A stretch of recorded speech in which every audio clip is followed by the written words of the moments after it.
De volta aqui, gente. Estava aqui a apreciar o trabalho de Vitor Marceneiro e ele trouxe aqui, você trouxe 2 trabalhos somente, né? Tá, então, com certeza um desses aqui você vai deixar para a Célia, do programa Lusitando. Então, gente, eu vou deixar o Vitor falar um pouquinho, porque aqui nesse trabalho, onde nós temos imagens do pai dele, né, do Alfredo Marceneiro, que é o avô dele, tá, gente? E temos também um CD com cantigas, né, com músicas, e um pequeno histórico dele, que consta neste livro muito bonito que deve ser aqui. Por favor, mostra pra gente, Vitor. E fala um pouquinho pra gente desse teu trabalho, fora das músicas, entendeu? Porque o teu trabalho profissional, eu sei, gente, é outro, né? Vamos lá, Vitor. Bem, como qualquer figura que era importante no fado, eu fui colecionando todos os... Porque eu fui criado com o meu avô desde muito jovem, porque fiquei órfão de mãe muito jovem. O meu pai trabalhava, andava na vida já profissional e, portanto, eu fui criado com o meu avô. Portanto, eu fui criado naquela essência do fado, ir conhecendo. Eu estava a ser criado com o homem que era a essência do fado, hoje considerado o patriarca do fado. E falaste da Amália Rodrigues. Eu tinha os meus 5 anos quando conheci a Amália Rodrigues. Aquela linda senhora foi lá à casa, era amiga do meu avô. Portanto, eu em 1995, ainda trabalhando profissionalmente como realizador e como profissional de som, que era o que eu fazia em cinema, eu decidi fazer um livro sobre o meu avô.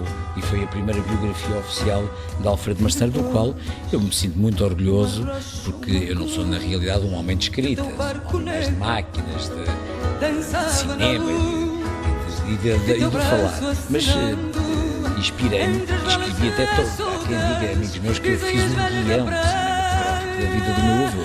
Portanto, este livro me deu muita honra, eu continuei a minha profissão e quando me aposentei, eu tive que continuar de não parar. E então percebi-me que durante toda aquela vivência com o meu avô, eu tinha o know-how de tudo o que se tinha passado sobre o fado. Portanto, fui escrevendo mais, fiz mais outro livro sobre o meu avô, fiz um livro sobre uma grande artista que se chamava, e que esteve muitos anos em Portugal, nos anos 50 e 60, que se chamou Hermínia Silva, foi uma atriz e cantora de teatro de revista e fadista.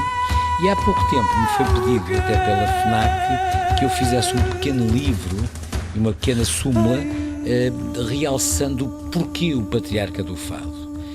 Porque nós, os portugueses, os fadistas que sentimos o fado na sua essência, para nós o fado é um estado de alma. Eu costumo dizer que para mim o fado é um estado de alma. A minha vida é um fado e eu vou seguindo, quer profissionalmente, quando estou profissionalmente, quando eu estou agarrado à minha cama, ao meu gravador, eu estou fazendo o meu fado de cinema. Quando eu estou cantando o meu fado de cantar. Mas o fado é um estado de alma.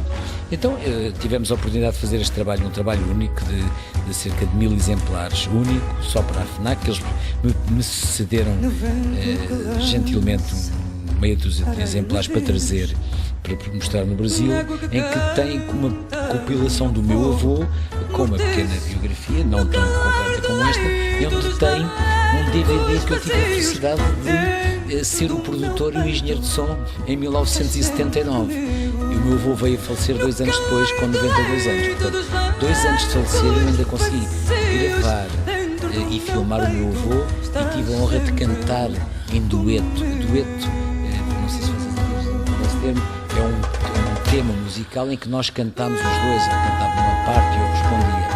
E eu penso que, inclusivamente, aqui vai ter a oportunidade de mostrar um pequeno enxerto desse trabalho, o que foi uma honra para mim. Portanto, divulgar o fado, divulgar Portugal é uma coisa que me orgulha muito. Depois, eu sou um homem de Lisboa, eu amo a minha cidade e então eu tenho um projeto que se chama Lisboa no Guinness e que, se vocês quiserem visitar, me daria muita honra, porque já é muito visitado no Brasil. É assim, http, // que é 2 barras para o lado direito, Lisboa no Guinness blogs.sap.pt. Bem, mas eu costumo dizer isto muitas vezes é difícil de tomar nota, mas eu vou-vos dizer, é com muito orgulho, que se vocês escreverem no Google Vítor Marceneiro, aquelas 10.000 páginas que aparecem, qualquer uma delas é minha. Obrigado pela vossa atenção, obrigado Célia, e vamos continuar a brindar, não só à equipe daqui, como ao povo todo do Brasil, de Itajaí e do mundo inteiro. Viva o mundo, viva a humanidade. Bom, gente, eu estou derretida. Eu estou satisfeita. Eu estou feliz. E você, com a Célia, também deve estar muito feliz e realizada. A gente não para por aqui, porque a gente retorna com mais matérias, com essa pessoinha que está aqui do meu lado, que eu já estou começando a aprender a conviver com ele. Beijo, Vitor.